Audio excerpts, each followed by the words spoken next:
Hey everyone, I'm Tim.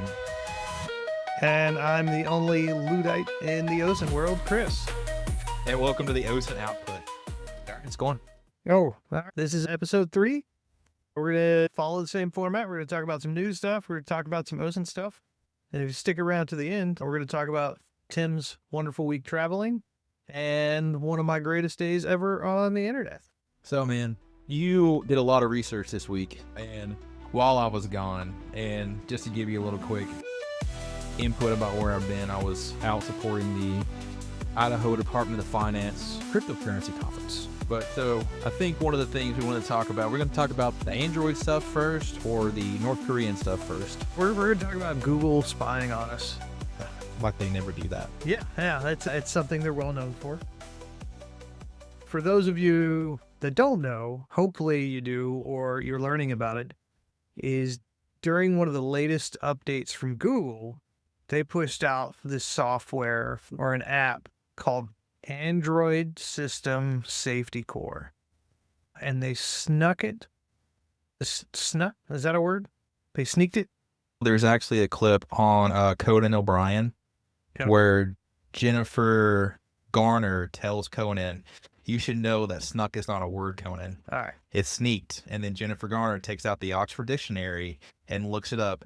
Or no, it's the opposite. Yeah. Conan takes out the dictionary and looks it up and says, snuck, the past tense of sneak. Okay. So they discreetly... Sorry, I love popular culture. They discreetly put this app on everyone's phone. Not everyone. They discreetly put this app on several Android phones, Android devices, in one of their latest updates. Probably a part of Google Play services. There's a lot of things in Google Play services that you just can't remove even if you wanted to. Yes. So what this app does is it accesses the AI on your phone. So it's got to be Android 9, version 9 or later. And it categorizes your phone's content looking for whatever Google has decided is sensitive.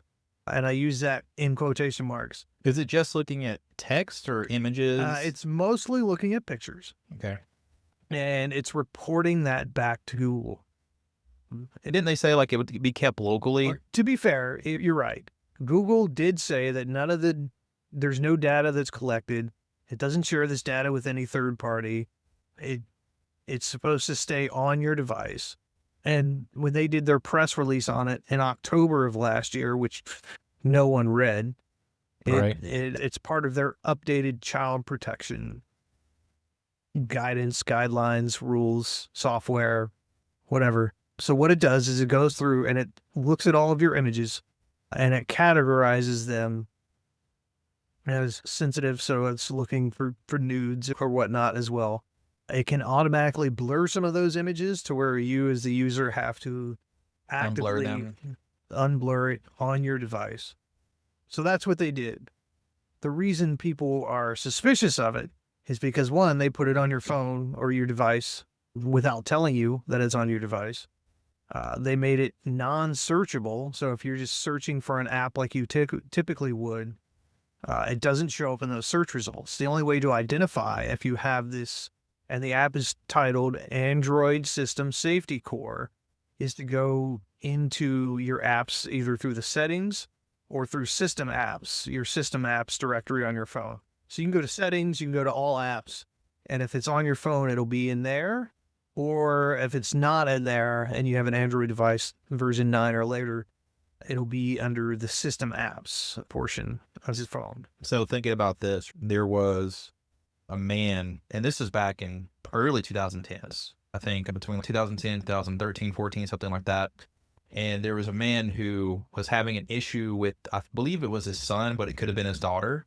And he's talking with his pediatrician, texting the pediatrician. The pediatrician says, hey, do me a favor, right? Send me a photo of this condition and we can try to get it resolved tonight. So that's what this person does. Yeah, no, you can't.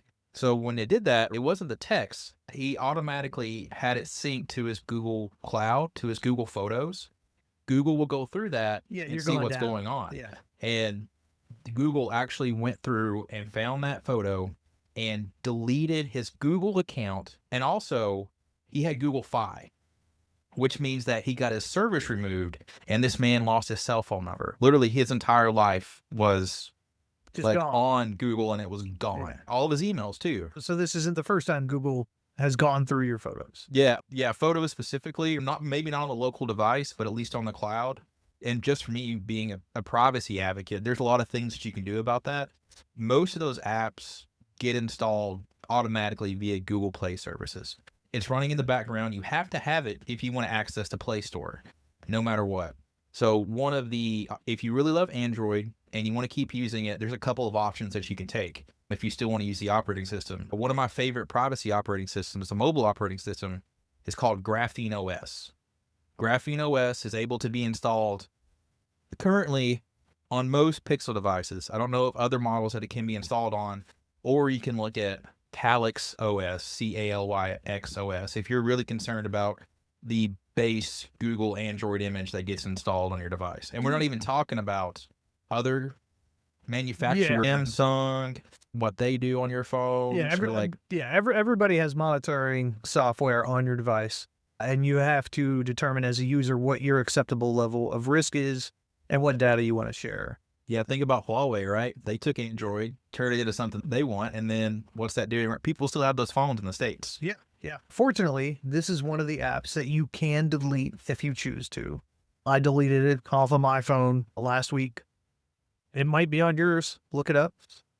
Yeah, I'm currently going through my phone right now. I'm going to go to settings and go to apps and see if it's on there. While he's looking that up, I'll let you know, you should be able to delete it. So, some of the stuff I've read online said that you can't delete it or it reinstalls after you delete it. There is a way to disable it, or you can try to firewall it to prevent it from connecting to the internet and reporting to Google. The problem with firewalling is generally on a mobile device is you have to download another app for that, which every app has its vulnerabilities. Oh yeah, so when you do go into apps, you have to make sure that you turn on system apps. There's a little ellipsis in the upper hand corner. Make sure you turn that on and you won't be able to see it. For some of the devices, you do have to go into system apps. Mine, I was able just to go into all apps. Yeah, and I have a Google Pixel 9 Fold Pro, so that's probably why I had to turn that on. You find it? Is it there? I don't see it on my phone. I'm pretty bad at reading, so if I do find it, I'll come back later and let you all know. So it wasn't on everyone's device, but a ton of users reported. You would think it'd be on a Pixel device, right? And that's Google manufactures it. So there are some people that I read with Pixels that it did show up on. And it wasn't just in the US, it was in Europe as well. And Yahweh used it as well. Should I you pronounce that? You say Yahweh? What deity we're going to talk about today? Huawei. Yeah, Huawei. I can't pronounce it. If you guys have never heard of Huawei before, that is a Chinese technology company. And most Chinese technology companies, or all of them, they actively monitor Chinese citizens because they're required to by the Chinese government. And if you have been involved in seeing news about TikTok, that was another thing as well, because TikTok's beholden by ByteDance. And there's a whole episode we could probably do about censorship and government watchdogs and all this stuff. Big Brother looking down on you, right? Go read 1984 if you want to know more. Cool. All right. North Koreans. Probably going to be the first time we talk about China, North Korea, Iran, or Russia. We got to hit on Iran in the future. We haven't touched on them yet. We talked about them last week and their purple button. Oh, yeah. But that was just like an anecdote. We need to talk more about an actual news story. Yeah. So January 23rd of this year, the U.S. government brought some indictments down on 2 North Korean citizens, 2 American citizens, and 1 Mexican citizen as part of a larger infiltration scheme, money funneling, data stealing scheme from the North Koreans. So who here gets funny LinkedIn requests? Yeah. So the indictment covered 64 companies that these guys were facilitating North Koreans in infiltrating, where they were able to funnel out, 10 of those companies or so, they were able to funnel like $860,000. And that's just of what was identifiable. So what they were doing is this crafty North Korean department, They were creating fake IDs, fake online personas, sock puppets, and they were applying to remote jobs in high tech or crypto organizations, and then using those remote jobs, shoving some malware into those companies, and then stealing data and money and funneling that to North Korea so they could then use it to pay for weapons and all sorts of other items. Yeah, so they would probably focus on, if I'm not mistaken, knowing about because my company was talking about this as well, because we're a tech company, we make software, we provide it to multiple customers, and we have a huge interest in cryptocurrency. They would be targeting like Web3 companies, DeFi companies, probably people that are working for exchanges, and try to understand what software they're using and what hardware they're using to see if there are any current vulnerabilities they know about or O-days. Yeah. Palo Alto Networks, which is a cybersecurity firm, their Unit 42 section, which these guys are investigators, and I think Palo identifies them as a response to incident team. They did, I think, I want to say 2.5-year study on these guys going back to at least 2022. And they identified two operations. One they called Wage Mole. The other one they called Contagious Interview. So Wage Mole is what we discussed. When Chris first sent Wage Mole to me, I only read it in a text. It was on the shared document that we have. Whack-a-mole. I pronounced it Wagamole. That's how I pronounced it when I read it. And then I read about what they were doing. I was like, oh, that's Wage Mole or Wagamole, Wagemole. So the Wage Mole portion is when they were getting hired for remote jobs, using sock puppet accounts or fake identities, and then siphoning money and technology secrets out of tech companies and crypto companies. The Contagious Interview is they were setting up fake companies.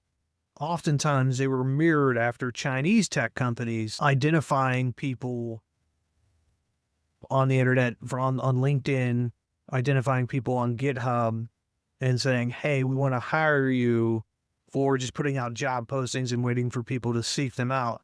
And they would set up an interview environment. They would say, hey, download this code to prove that you can do this job. And downloading that code would just infect these computers or these people with all sorts of malware. If they had a virtual machine that we're going to get to in later episodes, it probably wouldn't have impacted their host operating system. Yeah. The main ones that they used was Beavertail, which is an info stealer and downloader. They used Invisible Ferret, which is a Python backdoor payloader. So it essentially allowed individuals to have persistent access to your network by being on the network and using your credentials. And then they used Otter Cookie to steal cryptocurrency from the crypto organizations. One of the things that did come out this week related to North Korea is a hack on Bybit that I'm going to get to in a crypto episode, because it was the largest crypto heist ever, resulting in billions of dollars being stolen from an exchange, and they targeted Ethereum. So that's definitely something I want to get to in a crypto episode. Did you say stole? They stole it. You said they stole it. They stole it. We were talking about snuck earlier. Snuck. And then you come out with stole. At least snuck is a word according to Conan O'Brien. Okay. And that is your news.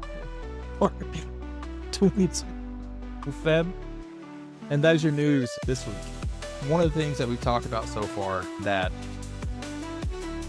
you really need to understand as an OSINT practitioner is your privacy. I think we've really hit on that. And also what information you're trying to protect and then who's trying to get it. Also referred to in the cybersecurity community as your threat model. So we've hit on that.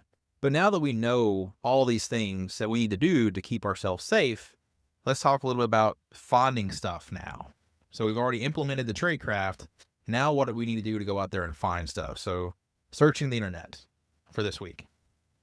So what do you want to know? How do you use a secure browser or a privacy browser? I do use one for sure. I use Brave. For some people, they may not need that, right? probably at certain organizations, they're not allowed to have that browser. You know, they can only have the three big ones: Google Chrome, Edge, and Firefox, right? Firefox for the win. Yeah. Again, rip Chris's privacy. But what do we need to know about? Can we just go to Google and start finding things? Absolutely. Yeah. That's where I always start. Whatever the topic is, I need to know enough about that topic to search it intelligently. So I'm going to look for reliable sources.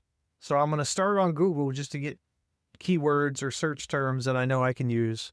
And then I'm going to look for databases close to my topic or things that I can find out about my topic before I go out to find information. So let's say I wanted to find, let's just do something innocuous, not related to Intel at all. Let's say I want to find the best place to eat, right? Can I just put that in Google and it's going to give me the best places to eat around me? Or do I have to do something different to find stuff more specific? You're going to want to break that down, right? So the best place to eat is generic. You're going to want to know what you're looking for. Do you know what kind of cuisine you want? Do you want to go to restaurant reviews? If you're looking for the best places to eat in the world, you're going to look at the tire folks and their stars, because they have a category. They have 1, 2, and 3 stars. Michelin stars. Based on if you're passing by, you definitely want to go here. I forget what number 2 is, and then 3 is this restaurant is a destination. And the thing about that is, like, when we talk about Google, you don't just have to use words in there that you want to search for or ask questions. Google actually has their own syntax that you can use. Are you going to get dorky on these guys? No, let's talk about some Google hacking here. So Google Dorks is huge, and it's a way to further filter your information. So rather than, let's just say, again, let's make the query more specific now. Let's say best places to eat in Paris, France, near the Eiffel Tower. I think I'm going to get some pretty good results there, right? Google's going to give me stuff. There's going to be restaurants there, absolutely. Exactly. But what if I wanted stuff just from Michelin, right? What can I do, Chris? You would look up the Michelin restaurants in Paris, or you would go to Michelin. Well, Michelin has a website, right, for that. So I would do, in the Google search, I would do site : followed by Michelin.com, I guess would be that. Is that their website? I don't know. We'll have to look it up. But I've actually never used Michelin's website. What I typically do is I will actually use a reviewer website. So I'll do something like site : TripAdvisor.com, or one of my favorite go-tos, and it depends on where you're at, is going to Google Maps for stuff like that. If you're looking for stuff that's geographically placed, right? Because Google's great for that. It's guide.michelin.com. Yeah, so we would just do, the Google Dork would be best places to eat in Paris, France, near the Eiffel Tower, site : guides.michelin.com. Yeah. So that's how you do it. If I'm in, or if I'm going to Paris and I'm not native there, one of the things that I would do is I would try to search in French for restaurants. Oh yeah, that's right. That's one of the things, because I might get different results. So there's a ton of free online translations. Google has one, Bing has one. They're proprietary ones. AWS has one. Or Amazon Web Services is AWS. So, and then also servers for Google too. Like Google has their own servers around the globe as well. And if you choose those geographic ones, you would get more specific results because each server indexes information differently than another one does. If I'm looking for restaurants in Paris, I want to be on the right server. I want to be on the Paris or the French server, which I'm sure there's more than one. And I want to use native language when possible, if it's something that I can get a good translation of. Yeah, and translation services, they do vary, right? Because each service has their own model. But just from my perspective, in my opinion, if I want a really good, accurate translation that I know I can trust, always find yourself a native speaker, because they're going to be the ones that know more about the culture than an ocean analyst who's never been there in their entire life ever will. Exactly. Let's talk about databases. Yeah. As far as searching, I will say some people confuse and think that search engines are databases and databases are search engines. Those are two entirely separate, different things. But yeah, so databases and search engines are different because of the way that they're number one, the information that's coming in, right? Search engines, the companies web that, crawl. yeah, they use web crawlers. The companies that create those create algorithms to go to websites and find information that they can bring back that people might want to search for. Okay. So web crawlers they're not. Indiscriminate. Yes. So web crawlers are indiscriminate when it comes to sources and terms that they're trying to return and how they index them, or databases. Are made by people who care about the material. They're maintained by those researchers. They're maintained by those organizations. So they're going to care about the information that's coming in. They're going to care about the quality of the data. They're going to make sure it's indexed appropriately. So And if I'm looking for peer-reviewed journals for cardiologists, I'm going to find a database where someone has taken heart science and collected all that information from peer-reviewed journals and put it out there. Now, some of these databases, and I mean, there's a myriad of databases, and sometimes it's difficult to find the right one. There are databases to help you find the right database. I think 4Access database is one of the ones that tries to pull all that stuff together, and they try to identify only open access articles. So they reach out to 30 or 40 different databases. Google Scholar is another database of databases. Even though we're just saying Google is not a database, Google Scholar is dedicated specifically to finding scholarly articles, whether they are peer-reviewed or whether they're not, but they're backed up by, because they're going to be written by members of academia. And also finding those in foreign countries can be really difficult because there are some databases that still aren't online yet that have to be translated and put into a digital medium before English researchers can ever read them. So let's say that I'm not trying to hide my identity, and I come across a database that has a very specific science article written by Professor Johnston, but it's a paywall. There's someone who wants me to pay to access this article. What can I do to avoid paying for that? Because I'm cheap. I don't want to pay for stuff. So I will say, if you ever run into a situation where there's an article that's been published in a periodical and you have to have authorization to do this, so always ask, you can always email them. Exactly. Like a lot of academics who write these things that get peer-reviewed and published in Science magazine arbitrarily or whatever journal, they want to share their work, which is why they published it. So if you have permission, I guess, or you have no need to conceal anything, yeah, email them. Just go and be like, hey, I was really interested in this. This is what I'm looking at it for. Would you mind sending me the information?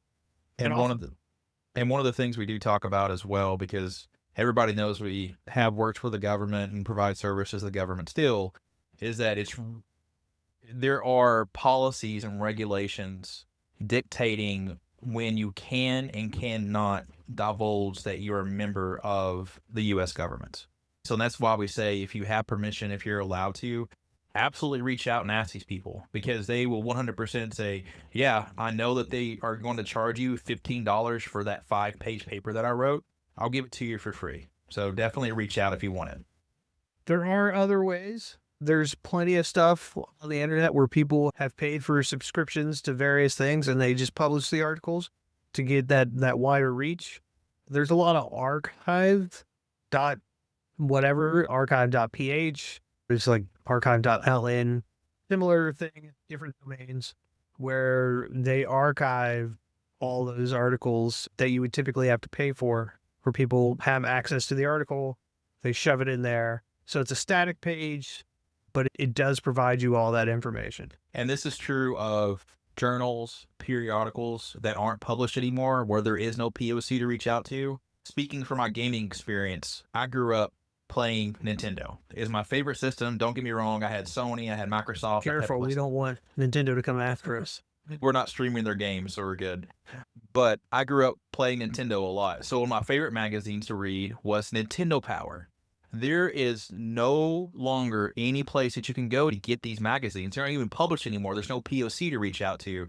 However, archive.org has the entire run of Nintendo Power ever since the front cover was Super Mario Brothers 2 on the NES. So whenever I want to get nostalgic, I go back there and look for those. So you don't just have to use these things just for official purposes. You can actually use them in your daily lives as well. Yeah, dude, I spend a lot of time on PDF Drive.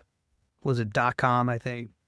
Where they have books, they have just a giant repository of PDFs covering all sorts of topics. So Science, art, entertainment. They have ebooks, just all kinds of stuff out there. So let's talk about that real quick, because there are databases out there that contain information that can be copyrighted. And this is anything that you find on the internet found online means that it's publicly available. However, if you ever wanted to present this information as your own, or you try to get profit from it and you don't give original credit to whomever created it, you can get into a lot of trouble, because there are instances where people have gotten into trouble where they mass distributed something. Think about torrenting, where people can access movies and TV shows where you normally have to pay a streaming service or you'd have to have a subscription for. People have gotten in trouble for that. And if I'm in a situation where some company has reached out to me and said, hey, I want to hire you, let's set up an interview, and then download all this stuff, I could prevent some of that if I just research the company. And there are a ton of different databases or search possibilities that break down company profiles. Tells you about the company, how long they've been established, where they're located at, what their typical income is or their annual income for whatever. So I'm gonna research that way as well. A really good stepping off point for anyone who doesn't know what information they need to find initially, maybe just have one or two keywords, maybe it can be really specific, is Wikipedia. Wikipedia is a great starting point to continue your research, because most Wikipedia articles, they have sources down at the bottom. And again, information still needs verifying. You can't just say Wikipedia is your go-to source, but it's a great springboard into additional information that you can, what, Chris? We can pivot from? We can pivot. And it provides you sources, like you said, so you can then dive into those sources and look further into it. If I'm a hiring manager and I come across this really cool LinkedIn profile, what can I do to verify that the person is real and not a secret North Korean trying to steal my company data? For me personally, you should never trust anybody you meet on the internet, whether you've known them for a long time or whether you just met them. So you have to be suspicious. Yeah. So I will say Google can be great for some of those databases. There are people finder databases that you can use as well. If they have their email listed on there, you can look up their emails to see what other services that they're linked to. What about their photos?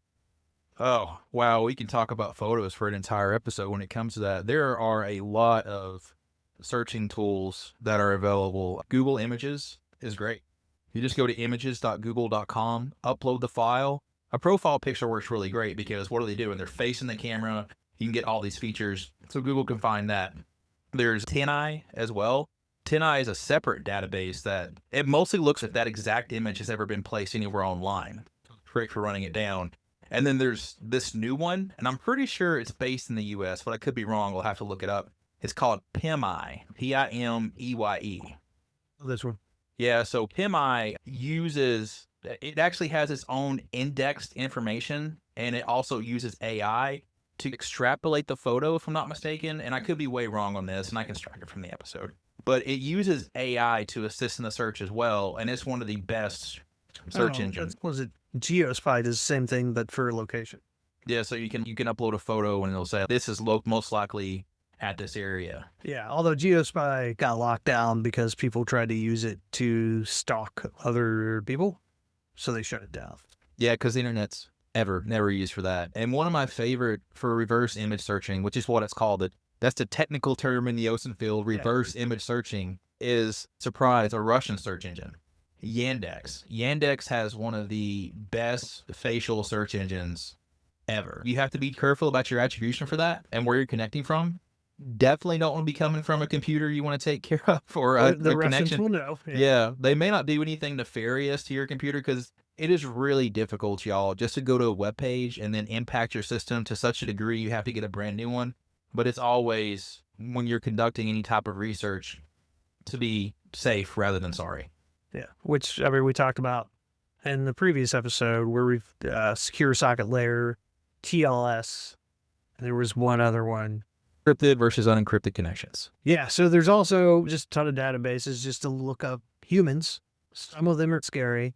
Things like Spokio require money to get full reports, but you can find other reports that way. Paid subscription, Yeah. And then if you want to get really creepy, you can look up property taxes and see, you know, who owns what house and things like that. So if you didn't know, if you buy a house and use your real name, this is actually true of in other countries as well, but for in the U.S. most certainly, if you buy a house in the U.S. and you use your real name on the forms to buy the house, that is listed on a state's website. You are discoverable, and your house is discoverable, and the size of your house, and exactly who you are, and about how much money you paid for that house. And it actually has a tax assessment for the property too every single year that gets updated. And you're probably thinking, as long as I don't divulge my address on the internet, I could probably be okay.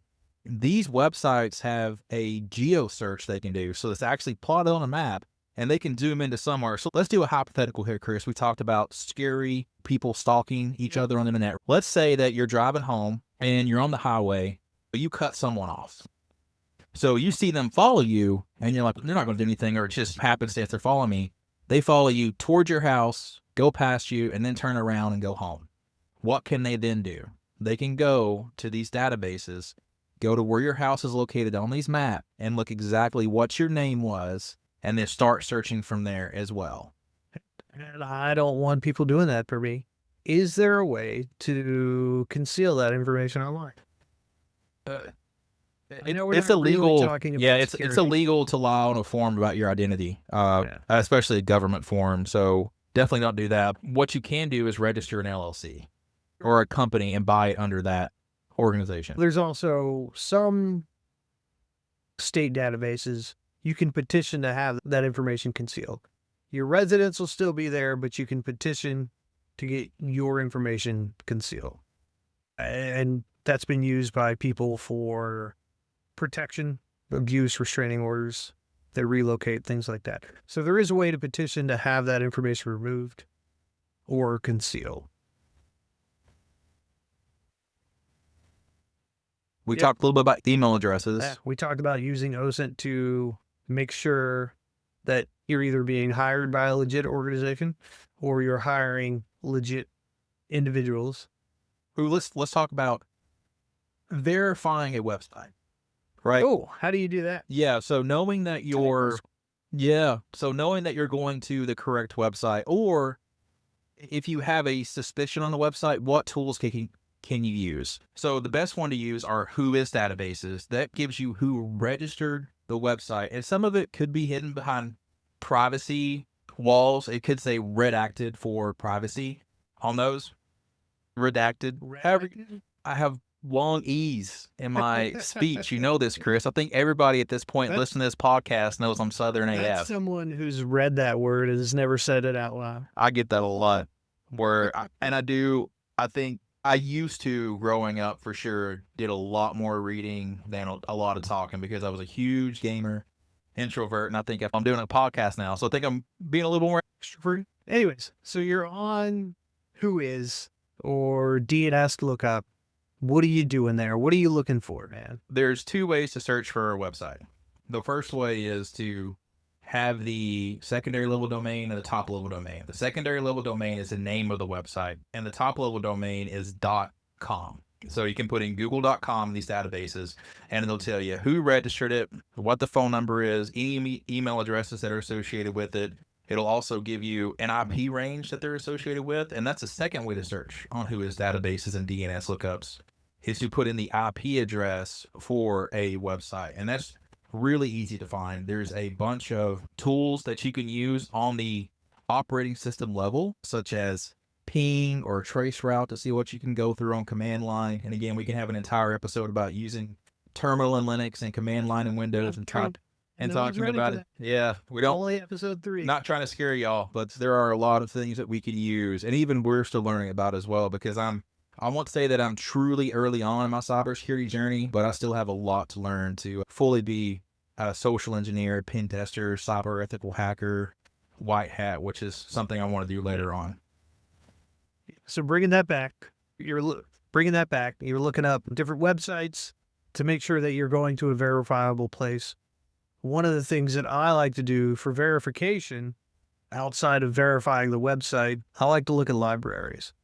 Public libraries, and even a lot of university libraries have a lot of front-facing information to tell you that what you're looking at, because it's gone through a curation process. Someone has gone through and they've filtered out incorrect or no longer applicable information. So I'm looking for curated sources.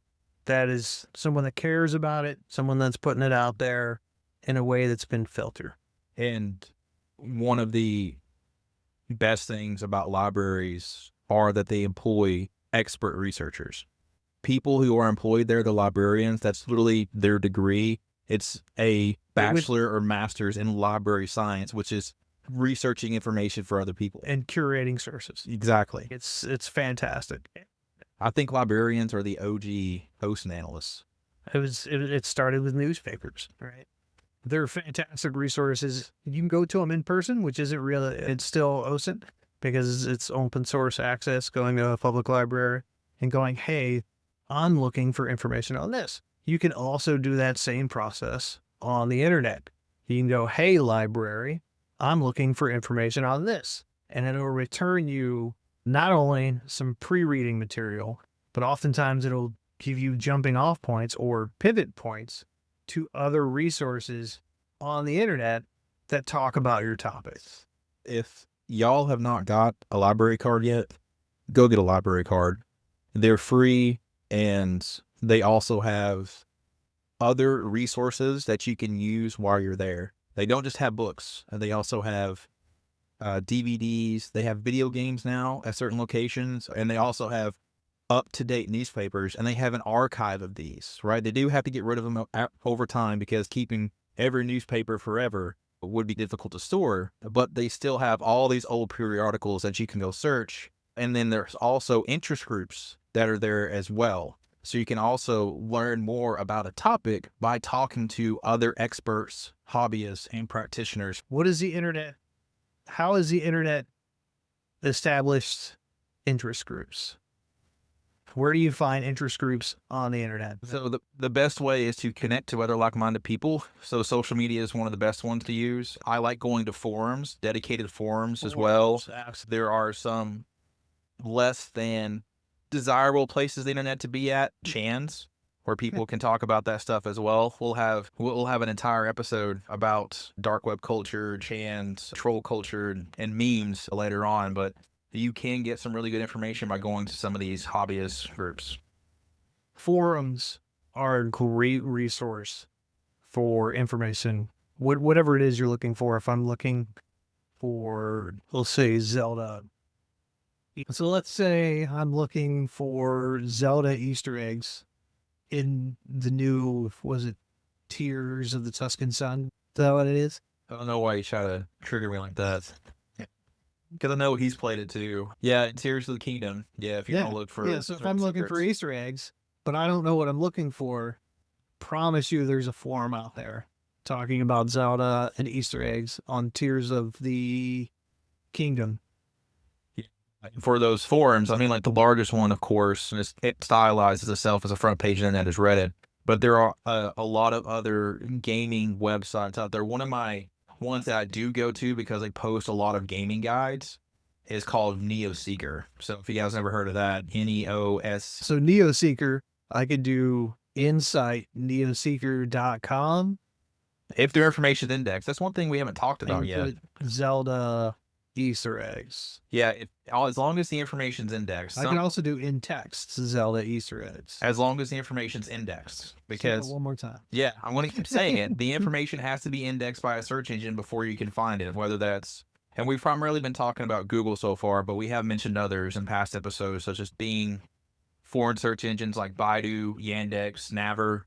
There are search engines of search engines. Parrot too, man. Yeah, and Dogpile. There's, I think Quant is also a search engine of search engines that has multiple resources that it gets back.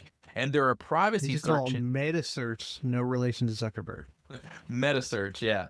And there are also search engines that are dedicated to privacy. One of my favorite ones to use, other than DuckDuckGo, is Start Page.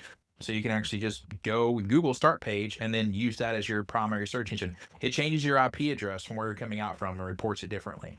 So I like Carrot too because of the way it presents the information. It gives you a visual reference and then it subtopics whatever you search for into different categories based on the sources of the information or of the search results. Additional keywords that you have, it'll actually organize them into additional keywords. So let's say that I search for, let's do something a little bit more specific for the community they want to find. Let's say Islamic State, right?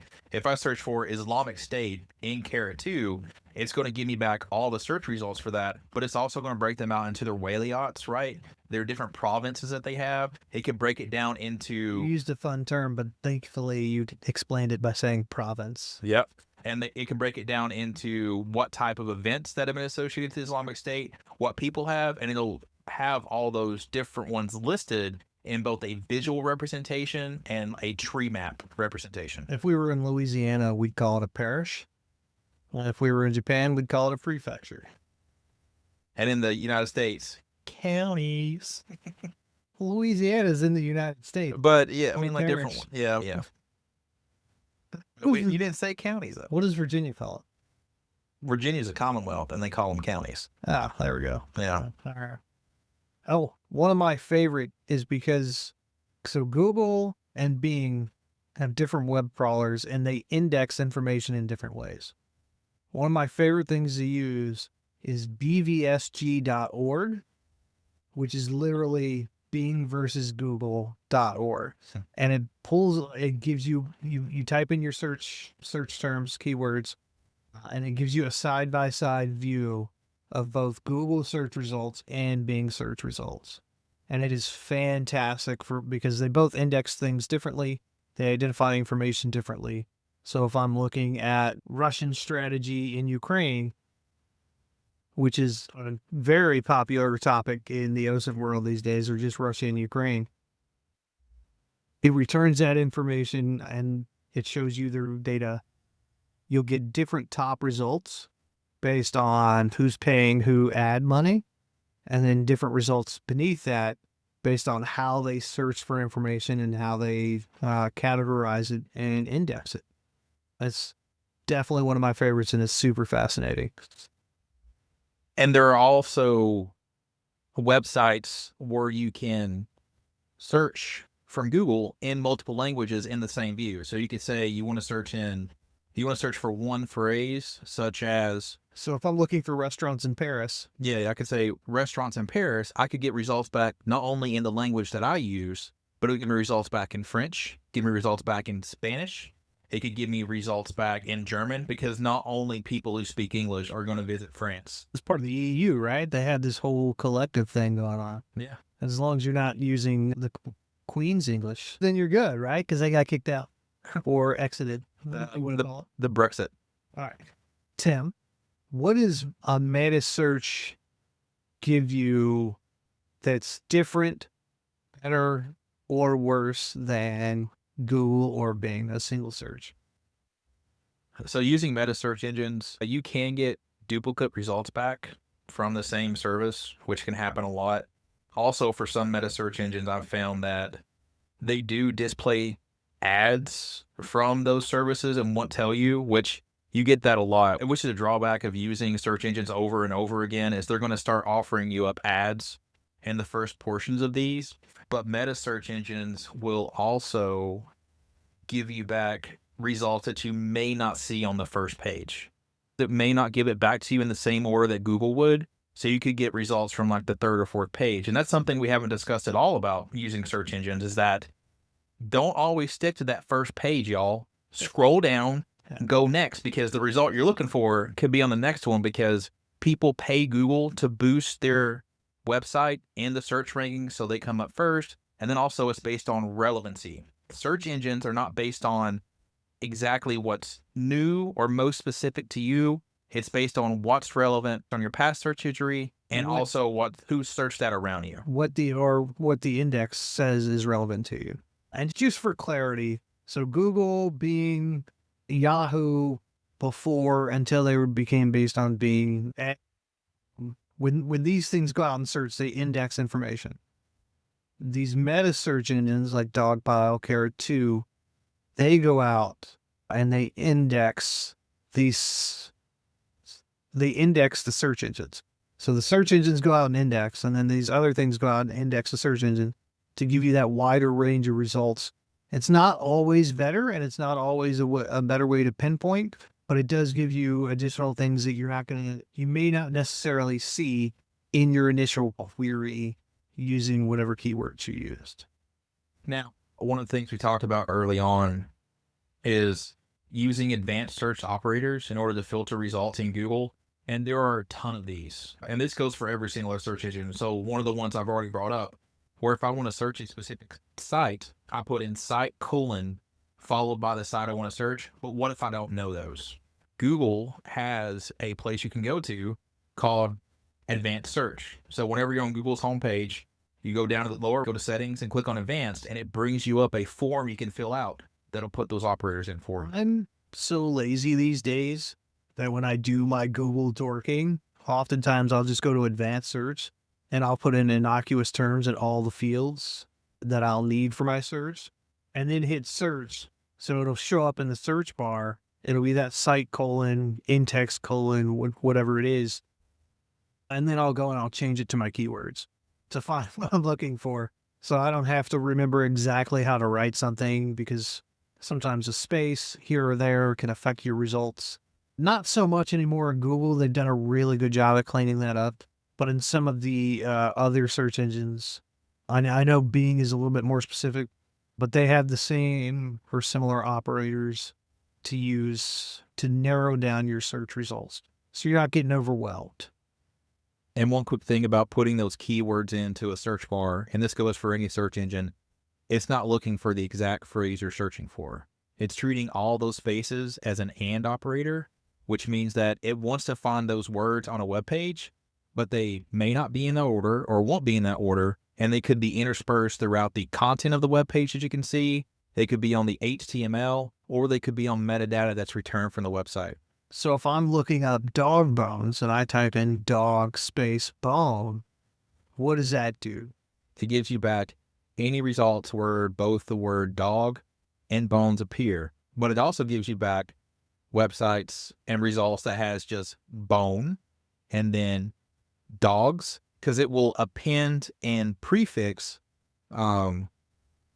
words and characters on those keywords to give you back additional results. So if I want to find the exact phrase dog bones, how do I do that? You want to use quotations, which is one of my favorite operators to use as well. So you put quotations around your entire phrase. So if let's say you're searching for the exact name of a business, right? Say you're searching for the OSINT output, right? If you search the OSINT output without quotations, it's going to give you the and OSINT and output. But if you take that entire phrase and put quotations in front of the and quotations after output, you can see what results can come up on a search engine. How do I make sure, if I'm looking for something and I want to make sure that those words are at least next to each other, are there near operators that I can use? Proximity operators, right? Which is what you want to look for. That's actually one of my favorite ones to use for names of people, especially like me and Chris, right? Because we're both in the military, and on a lot of personnel rosters, my first name was never listed first. It was my last name. So I'd want to find results where Timothy was within so many words of farmer. So there's a proximity operator that you use, and it's called around, and you put the number in parentheses after that, and it'll find those words within how many ever words of each other on a website. So if someone has a middle name, you can still find their first last name, and because it's within that threshold. Yeah, that's something when it comes to additional names. Let's think about Middle Eastern culture, right? Afghanistan and Iraq, which both Chris and I were over there. They have additional names that they gain as they get older and have. Or if they just move. Yeah, yeah. If they go from one province to another, they can change their names, or if they need to use a pseudonym, right? Because that's actually what ISIS members did. Was they started using kunyas, which are pseudonyms, they're monikers. They also called them war names, so that if they were ever found out, or people wanted to find out their true name, especially sources who didn't know what it would be very difficult for us to find records of whomever that person may be. Yeah, it's like looking for the coochies. Yeah. Coochies being those desert dwellers who just want to roll around and put up Nomadic tents. tribe. Yeah, put up tents everywhere. But one of the things that happened was Taliban members would say they were Coochies, right? Oh wait, no, Coochies are in Iraq, right? Yeah. Okay. No, coochies are there. Yeah, Coochies are in Kandahar. Bedouins are- Bedouins. Yeah, that's right. Yeah, so nomadic tribes, they would lie about who they were. Searching the internet. What did we learn? What did we cover? We talked about databases, about how to use a database, or finding the appropriate database. Which search engines are not databases. We talked about meta searches, using things that index the search engines, because the search engines are indexing. We talked about using Whois databases, right? Yeah. Definitely Google that, because there are various ones you can use that are both paid and free. And I do recommend nobody ever use a pay Whois search engine. There are tons of free ones out there. This podcast focuses on OSINT, and one of the best things you can do in OSINT is not pay for stuff. So if you can email somebody, if you're allowed to, or your public persona is not something that you need to conceal, email people, ask questions. People love talking about things that they're passionate about, which is why we did this podcast. It's something we're passionate about. Get involved with communities as well for OSINT, because it's one thing to just go to structured learning and listen to information on your own, because self-paced learning is one of the best things you can do. I've learned a lot doing that way, but I've also learned a lot by talking to people and joining in. So go in person or go to a forum. Discord's a great place to go to. So you can find a ton of communities on Discord.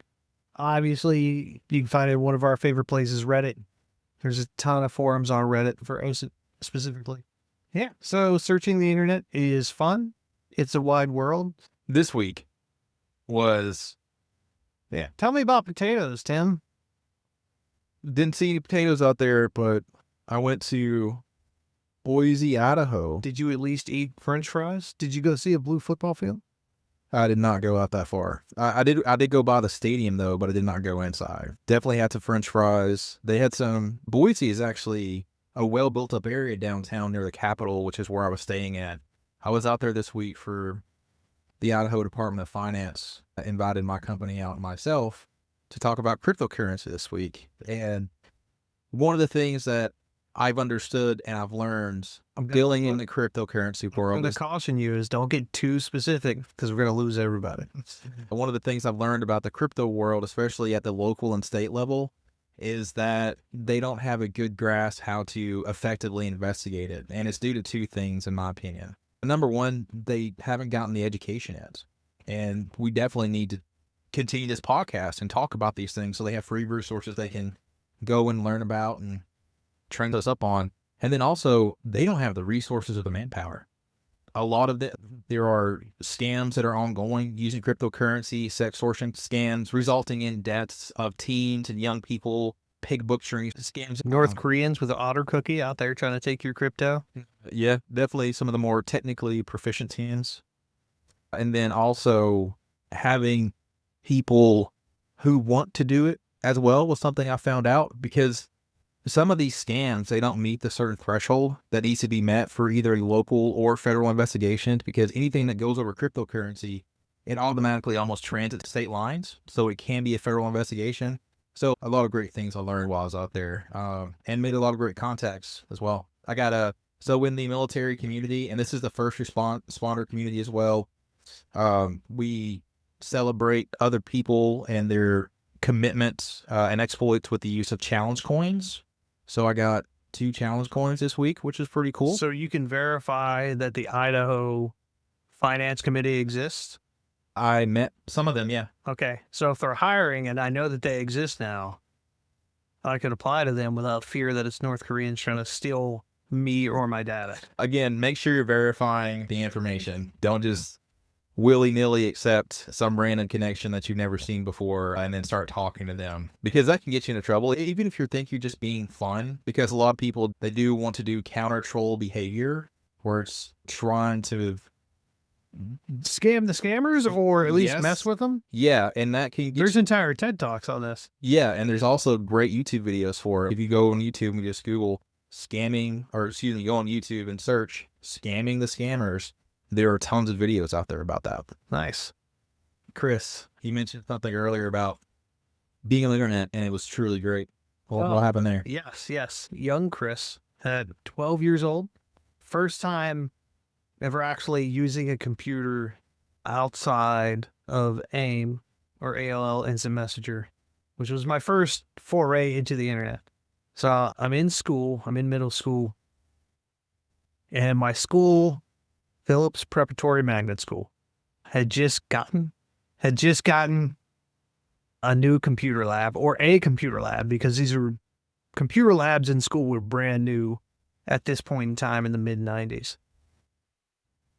And so they're like, hey, for science, for biology specifically, we're going to do a project, a PowerPoint project in the computer lab.